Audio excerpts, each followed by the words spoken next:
قرآن مجید میں اللہ تبارک و تعالی نے 30ویں پارے کا آغاز سورہ نبا کے ساتھ کیا ہے۔ فرمایا اما یتساءلون، وہ کس چیز کے بارے میں سوال کر رہے ہیں، ایک دوسرے سے کس چیز کے بارے میں پوچھ رہے ہیں؟ عن النبأ العظیم، کیا وہ اس بڑی خبر کے بارے میں پوچھ رہے ہیں؟ الذی ہم فیہ مختلفون، جس میں وہ اختلاف کرتے ہیں۔ کلا سیعلمون، یقیناً وہ اسے جان لیں گے۔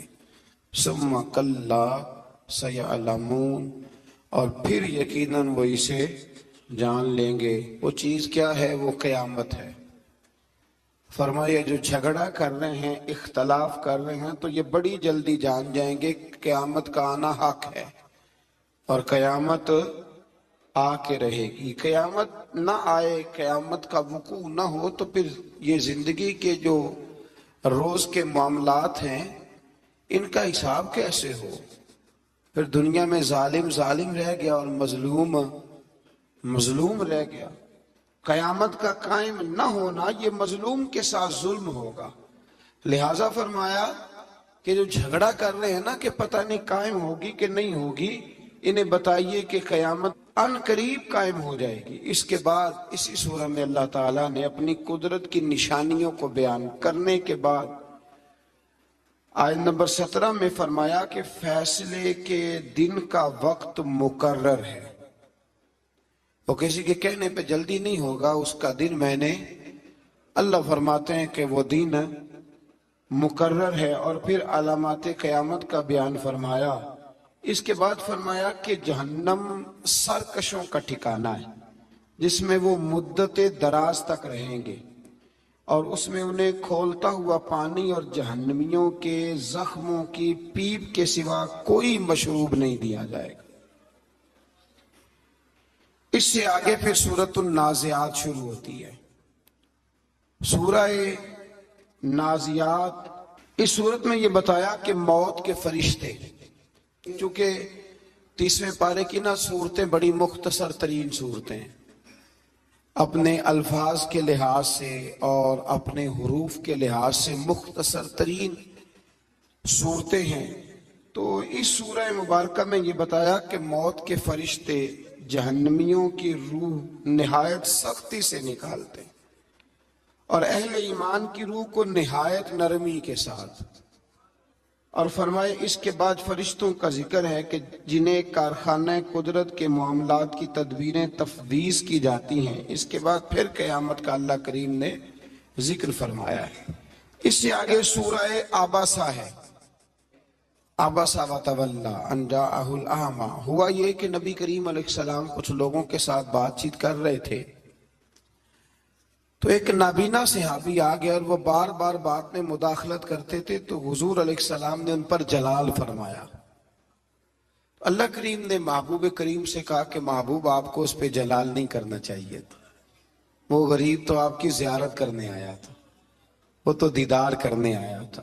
اللہ تو اپنے محبوب کو کہہ سکتا ہے نا یہ بات، لیکن امتی اٹھ کے اس بات کا ذکر کرے تو یہ ذرا مناسب نہیں ہے، یہ ذرا مناسب۔ علامہ اسماعیل حقی نے تفسیر روح البیان کے اندر لکھا ہے کہ حضرت عمر فاروق کے زمانے میں ایک امام ہر رکعت میں سورہ عبسہ پڑھتا تھا۔ ہر روز نماز فجر میں ایک رکعت میں کم از کم وہ سورہ عبسہ پڑھتا۔ تو حضرت عمر کو کسی نے بتلایا، تو آپ نے اس کو کہا تجھے اور قرآن مجید نہیں آتا؟ لگا آتا ہے۔ فرمایا پھر یہ کیوں پڑھتے ہو؟ کہنے لگا بس جی میرا دل کرتا ہے۔ تو جناب عمر نے تلوار لے کے اس کی گردن اڑا دی۔ بندہ کون تھا؟ مسجد کا قرآن شریف پڑھتا تھا نا۔ کہتے ہیں جی آپ قرآن پڑھنے والے کے بارے میں یہ لفظ کہہ رہے ہیں، تو بھئی وہ بھی قرآن پڑھتا تھا۔ قرآن بھی اتنی دیر تک فائدہ دیتا ہے جب تک نبی پاک کا ادب رکھ کے قرآن پڑھا جائے، اور اگر ادب ہی نہیں ہے، تعظیم ہی نہیں ہے، توقیر ہی نہیں ہے، وہ بھی قرآن میں لکھا ہوا ہے۔ یاد رکھیں ادب پہلا کرینہ ہے محبت کے کرینوں میں۔ تعظیم رسالت کے بغیر کسی قسم کی کوئی عبادت قابل قبول نہیں ہے، اس کو جان لے اور سمجھ لے۔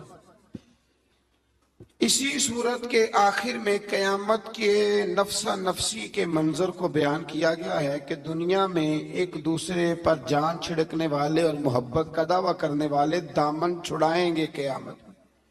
ایک شخص اپنے بھائی، ماں باپ، بیوی اور بیٹوں سے جان چھڑا کے بھاگے گا۔ اللہ تعالیٰ فرماتا ہے سب کو اپنی اپنی پڑی ہوگی، کچھ کے چہرے روشن، مسکراتے اور حشاش بشاش ہوں گے، اور کچھ کے چہرے غبار آلود ہوں گے اور ان پر سیاہی چھائی ہوئی ہوگی۔ ایک شخص نے صبح سے لے کے شام تک نہ وہ گھر گیا نہ اس نے روٹی کھائی۔ مفسرین نے ایک بات سمجھانے کے لیے لکھی ہے کہ صبح سے لے کے شام تک نہ گھر گیا، نہ گھر کی روٹی کھائی، نہ بچوں سے ملا، سارا دن ڈیوٹی پہ رہا۔ شام کو جب اسے پیسے ملتے ہیں، تنخواہ ملتی ہے، کتنا خوش ہوتا ہے، پھر وہ اپنے گھر جاتا ہے۔ فرمایا وہ لوگ جنہوں نے دنیا میں ساری طاقتیں ہونے کے باوجود گناہ نہیں کیا، ہر چیز جیب میں ہونے کے باوجود خطا نہیں کی، بچتے رہے، کوشش کرتے رہے، تو قیامت کے دن رب جب انہیں مزدوری دے گا نا، تو پھر ان کے چہرے بھی خوشی سے کھل اٹھیں گے، پھر ان کے چہرے خوشی سے کھل اٹھیں گے، پھر اللہ تبارک و تعالیٰ کے وہ بندے بڑے فرح ہوں گے۔ آگے پھر سورت تکویر شروع ہوتی ہے۔ اس سورت میں بھی علامات قیامت کا ذکر ہے کہ سورج کی بساط نور کو لپیٹ دیا جائے گا، ستارے جھڑ جائیں گے، پہاڑ چلائے جائیں گے، ابھی کھڑے ہیں تو پھر یہ چلائے جائیں گے۔ 10 ماہ کی حاملہ اونٹنیاں بیکار چھوڑ دی جائیں گی، یعنی دنیا کی مال و دولت کی قدر ختم ہو جائے گی۔ عرب کے اندر جب اونٹنی حاملہ ہوتی تھی اور 10 ماہ کی ہوتی تھی تو پھر وہ بڑا دھیان رکھتے تھے، تو قرآن نے مثال دی، یعنی یوں سمجھ لیں کہ 20-20 کلو سونا بھی پڑا ہوگا پر کسی کو پرواہ نہیں رہ جائے گی۔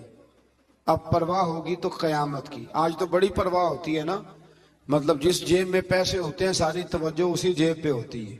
فرمایا اس دن یہ تمہارا عمل ہوگا کہ وہ اونٹنیاں بھی اسی طرح خالی چھوڑ دی جائیں گی، دنیا کی مال و دولت کی قدر ختم ہو جائے گی، وحشی جانور جمع کیے جائیں گے، سمندر بھڑکائے جائیں گے، جانیں ایک بار پھر جسموں سے ملا دی جائیں گی، اور آگے چل کے فرمایا اعمال کے صحیفے پھیلا دیے جائیں گے، دوزخ کو بھڑکایا جائے گا، جنت قریب کر دی جائے گی، اور ہر شخص جان لے گا اس نے اپنی آخرت کے لیے کیا ذخیرہ عمل آگے بھیجا ہے۔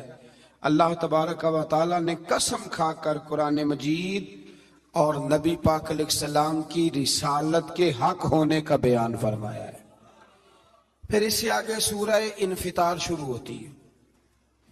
سورہ انفطار کے اندر بھی کم و بیش اسی طرح کے مضامین اللہ کریم نے بیان فرمائے۔ فرمایا اذا السماء انفطرت، جب آسمان پھٹ جائے گا، وَإِذَا الْكَوَاكِبُ انتَثَرَتْ، جب ستارے بکھر جائیں گے، وَإِذَا الْبِحَارُ فُجِّرَتْ، جب سمندر بہنے لگیں گے، وَإِذَا الْقُبُورُ بُعْثِرَتْ، اور جب قبریں کریدی جائیں گی، زیر و زبر کر دی جائیں گی، عَلِمَتْ نَفْسٌ مَا قَدَّمَتْ وَأَخَّرَتْ، ہر جان جان لے گی کہ اس نے آگے کیا بھیجا ہے اور پیچھے جو چھوڑ کے جائیں گے کچھ لوگ ان کا بھی حساب دیں گے، کہاں سے لے کے چھوڑ گئے، کس طرح کا بینک بیلنس چھوڑ گئے، یہ پتہ چلے گا۔ اور پھر جو انداز ہے نا اس سورہ مبارکہ کا بڑا کمال ہے، کہا یا ایھا الانسان ما غرک بربک الکریم، اے انسان تجھے کس چیز نے دھوکے میں ڈال دیا، تیرا رب تو بڑا ہی کریم ہے، تجھے کس نے دھوکے میں ڈالا، یعنی اتنے کرم والے سے تو نے منہ پھیر لیا، اتنے کریم سے۔ دنیا میں سب سے بڑا اپنی جان پر ظلم کرنے والا وہ شخص ہے جو اپنے پیار کرنے والوں سے منہ پھیرتا ہے، اور اس کی دلیل یہ آیت ہے۔ رب فرماتے ہیں میں کریم ہوں، میں معاف کرتا ہوں، میں تمہیں روزی دیتا ہوں، میں تمہارے بغیر مانگے نعمتیں دیتا ہوں، اتنا کچھ دیتا ہوں، اور تم مجھے سے دھوکے میں پڑ جاتے ہو، تم میری طرف سے منہ پھیر لیتے ہو۔ الذی خلقک فسواک فعدلک، جس نے پیدا کیا پھر تیرے اعضاء کو درست کیا، پھر انہیں معتدل بنایا، فی ای صورت ما شاء رکبک، الغرض جس شکل میں اس نے چاہا تجھے ترکیب بنا دیا، ترتیب دیا، جس شکل میں چاہا تجھے. یہ جس چیز کی جو شکل ہے نا، یہ میرے اللہ کی چاہت ہے، یہ اللہ کی. میرا رنگ روپ بھی میرے رب کی چاہت ہے، اور آپ کا رنگ روپ بھی. آپ نے یہ نہیں دیکھنا کہ رنگ کیسا ہے، دیکھنا یہ چاہت ہے میرے رب کی. چلیں میں پرانے خیالات کا آدمی ہوں، ایک بات اور کہہ دوں، یہ چہرے پہ داڑھی بھی اللہ کی چاہت ہے. عورت کے چہرے پہ نہیں تو یہ بھی اللہ کی، اور مرد کے چہرے پہ ہے تو یہ بھی اللہ کی. اللہ کی چاہت پسند کرنی چاہیے کہ نہیں؟ چلیں جن کو 8-10 سال ہو گئے درس میں آتے، وہ تو اب نیکی کر دیں. کو زمانہ بیت گیا، وہ ہمارے ساتھ صلح کر لیں، مہربانی کریں. وہ تو اب تھوڑی اس طرف توجہ کریں، اللہ توفیق عطا فرمائے. تو ارشاد فرمایا کہ کلا بل تکذبون بالدین، یہ سچ ہے کہ تم جھٹلاتے ہو قیامت کے دن کو. اگر قیامت کے دن کا تمہیں یقین ہو جائے تو پھر تم برے عمل نہ کرو. لیکن فرمایا وَإِنَّا عَلَيْكُمْ لَحَافِظِينَ، تم پر نگران فرشتے موجود ہیں، کرامن کاتبین یعلمون ما تفعلون، جو معزز ہیں، لکھنے والے، جانتے ہیں جو تم کرتے ہو. ان الابرار لفی نعیم، بے شک جو ابرار ہیں، جو نیک لوگ ہیں، وہ عیش و آرام میں ہوں گے. نیک کے سیٹھ جو نیک ہوں گے وہ آرام میں ہوں گے. وَإِنَّ الْفُجَّارَ لَفِي جَحِيمٍ، اور جو بدکار ہوں گے وہ جہنم میں ہوں گے. یصلونہا یوم الدین، داخل ہوں گے اس میں قیامت کے روز. وما ہم عنہا بغائبین، اور وہ اس سے غائب نہیں ہو سکیں گے. چلو ہم کوئی داؤ لگا کے تو دوزخ سے نکل جائیں، وہاں سے غائب، وہاں سے غائب کوئی نہیں ہو. وما ادراک ما یوم الدین، یہ کئی جگہ پہ قرآن پہ لفظ آتا ہے، پر ذرا غور کریں. فرمایا وما ادراک ما یوم الدین، اور تمہیں کیا پتا کہ قیامت کا دن کیا ہے. یعنی اتنی آیات میں بیان کر کے قیامت کا ذکر کر کے بھی کہا کہ ابھی تمہیں کیا پتا کہ قیامت کا دن کیا ہے. ثم ما ادراک ما یوم الدین، پھر آپ کو کیا علم کہ روز جزا کا دن کیا ہے. یوم لا تملک نفس لنفس شیئا، یہ وہ دن ہے جس روز کسی نے کچھ کرنا کسی کے بس میں نہیں ہوگا، کسی کے لیے کچھ کرنا کسی کے بس میں. والامر یومئذ للہ، اور اس دن سارے کا سارا حکم اللہ کا ہی چلے گا. تو فرمایا اس کے لیے تیاری کرو، اس کے لیے آگے بڑھو، اس کے لیے جد و جہد کرو. الدین کلہ ادب، دین سارا ادب کا نام. بے ادب آدمی اس کو کہتے ہیں جس کا کوئی حد بندہ نہیں ہوتا، وہ بے ادب ہوتا ہے. حضور نے فرمایا فَإِذَا فَاتَكَ الْحَيَاءُ فَافْعَلْ مَا شِئْتَ، جب تو بے حیا ہو جائے پھر تو آزاد ہے، جو مرضی کر. نبی پاک علیہ السلام سے بڑا کوئی نہیں سوائے اللہ کے. پتہ ہے آپ کو، بعد از خدا بزرگ تو ہی کس سے مختصر. نبی کریم صلی اللہ علیہ وسلم سے بڑا کوئی نہیں کہ حضور کو کسی کا ادب کرنا ہو. لیکن حضور کی رضائی میں دودھ پلانے والا جناب حلیمہ جب نبی پاک سے ملنے آئی تو مسلم میں لفظ موجود ہیں. حضور منبر پہ تھے، اللہ کے رسول کھڑے ہو گئے اور اپنی چادر بچھائی، ماں کو بٹھایا، حالانکہ سب سے بڑے حضور ہیں. حضرت ابوبکر صدیق رضی اللہ تعالیٰ عنہ فرماتے ہیں میرے والد بوڑھے تھے، آنکھوں سے نابینا تھے. فتح مکہ پر ان کا ارادہ بن گیا مسلمان ہونے کا. میں بڑا راضی تھا کہ میرے بچے بھی مسلمان ہیں، پوتے نواسے بھی مسلمان ہیں. الحمدللہ میرے ابا بھی مان گئے. کہتے ہیں جب میں انہیں لے کر کے حضور کی بارگاہ میں گیا نا، نابینا تھے وہ، لے کر کے گیا تو اللہ کے رسول کھڑے ہو گئے اور حضور نے ایسا جملہ کہا کہ میں رو پڑا. محبوب فرمانے لگے ابو بکر اگر ان کا ارادہ بن گیا تھا کلمہ پڑھنے کا تو اس بوڑھے کو کیوں تکلیف دی؟ مجھے بتاتے میں گھر آ کے کلمہ پڑھا جاتا. آپ اس کو اعزاز سمجھیں بھائی. جو نوجوان کہتا ہے نا میں بڑا تیز ہوں، اب ہمارے ہاں نا بے باکیاں بڑی ہیں، جو منہ میں آیا کہہ کے چھوڑنا ہے. کہتے ہیں جی میں جی سچی بات کرتا ہوں جی، کسی کو تکلیف بھی ہو تو میں تو کہتا ہوں سچ تو بڑا میٹھا ہوتا ہے، اسے تو تکلیف ہوتی نہیں۔ اصل میں آپ نے سچ میں مرچیں بڑی ڈال دی، اس لیے کہ سامنے والے کو دقت ہوئی ہے۔ سچ بولنے پر طریقے سے بولیں، آپ بے باک نہ بنیں، آپ جو منہ میں آتا ہے آپ کہہ دیتے، تو ادب کریں۔ استاد قابل ادب ہوتا ہے، ہم نے کالج بھی دیکھا ہے، مدرسہ بھی دیکھا ہے، لیکن چھوٹا سا شکوہ ہے، ہمارے جو بچے ہیں نا مدارس کے، وہ جب ہم جوتے اتارتے ہیں تو ہمارے جوتے سیدھے کرتے ہیں۔ ابھی بھی ہمیں بڑے شکوے ہیں ان بچوں سے بھی، ان میں بھی بڑی غلطی ہیں۔ ہم جب موٹر سائیکل ہمارا استاد سویرے پڑھانے کے لیے آتا ہے تو بچے محنت کرتے ہیں ایک دوسرے کی کہ لاؤ میں نے ٹاکی پھیرنی ہے استاد کی موٹر سائیکل، میں نے صاف کرنا۔ ہمارے بچے ابھی بھی استاد جی آ گئے، اور جب وہ نکلتے ہیں نا کلاس سے، وہ سارا نظام وہی ہے جو آپ کا پیریڈ لگتا ہے 40 منٹ، اور جب بچے نکلتے ہیں تو کوشش ہوتی ہے استاد کو پشت نہ کریں، اور وہ کتابوں کا بھی وہ برا حال نہیں کرتے جو کالج کے اسٹوڈنٹ کرتے۔ مجھے ایک دن میں کسی کے گھر میں مہمان تھا، تو ان کے ایک ٹیچر تھے جو فزکس پڑھانے آتے تھے، تو بچے سے اس کا باپ پوچھتا ہے کہ وہ ماسٹر صاحب آئے کہ نہیں؟ وہ کہنے لگا نہیں ابا وہ کل بھی نہیں آئے تھے۔ وہ کہنے لگا کیوں نہیں آتا؟ وہ 5,000 روپیہ ٹیوشن لیتا ہے تو آج بھی نہیں آیا وہ۔ میں نے اس کے باپ سے کہا کہ اپنی چائے اٹھا کے لے جائیں، میری تو طبیعت پھیکی ہو گئی ہے۔ استاد 10,000 لے یا 20,000 لے، لینا تو اس نے استاد ہی ہے نا، اب کیا بات کرتے ہیں؟ یہ کوئی طریقہ ہے؟ کہنے لگا نہیں وہ مولوی صاحب نہیں، وہ فزکس پڑھاتے ہیں۔ اور میں نے کہا چھوڑو، مولا علی شیر خدا کہتے تھے جس نے ایک لفظ بھی پڑھا دیا وہ تو میرا مالک ہے، وہ چاہے تو مدینے کے چوک میں کھڑا کر کے بیچ دے، اپنے رویے کو بڑا صاف ستھرا کرے، بڑا اچھا کرے۔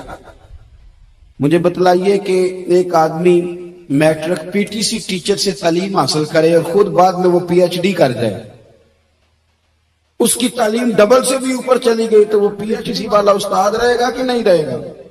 وہ کہے استاد جی آپ تو مطلب میٹرک پی ٹی سی اور میں نے ایم اے کیا، پھر ایم فل کیا، پھر پی ایچ ڈی کیا، میں کہاں پہنچ گیا؟ ادب کرنا ہے کہ نہیں کرنا؟ ادب آپ کو ٹھنڈا رکھے گا۔ ادب والے لوگ سمٹے ہوئے ہوتے ہیں، ان کے اندر وقار ہوتا ہے۔ ایک پنجابی کا مصرع ہے، کسی درویش نے کہا تھا اسنا نال جے نیکی کریے او نسنا تاک نہیں پھول دے، تے بے اسنا نال نیکی کریے تے پھول کنڈیاں نال تول دے۔ ہمیشہ اساتذہ کے تو لوگ پوتوں نواسوں کا بھی ہے، اور میں دلیل دے سکتا ہوں قرآن پاک سے، وَكَانَ أَبُوهُمَا صَالِحًا۔ ادب نہ چھوڑنا، ادب بڑی اعلیٰ چیز کا نام ہے۔ ادب والے لوگ حسن والے ہوتے ہیں، ان کے لب و لہجے میٹھے ہوتے ہیں، ان سے مل کے ماں باپ، اساتذہ، مشائخ، ہر بندہ راضی ہوتا ہے کہ یہ ادب والا ہے۔ اقبال کہنے لگے ادب پہلا کرینہ ہے، محبت کے کرینوں